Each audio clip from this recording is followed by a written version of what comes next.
trabaho madali.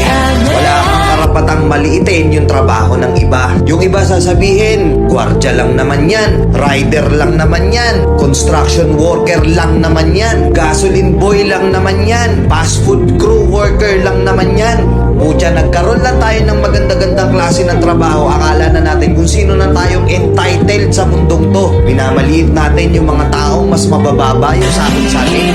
Pagkakaalam ko kasi, wala kang karapatang maliitin o matahin yung trabaho ng iba hanggat nagtatrabaho sila ng marangal.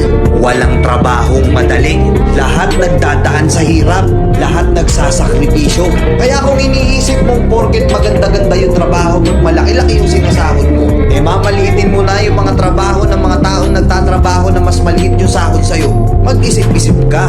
Baka bawiin sa'yo yan. Baka biglang bumaliktad yung mundo at sila naman yung umangat. Kahit anong trabaho mo, magpakumbaba ka pa rin. Bilog ang mundo, hindi palagi nasa taas ka. Kaya hanggat maaari sa lahat ng oras, magpakumbaba ka.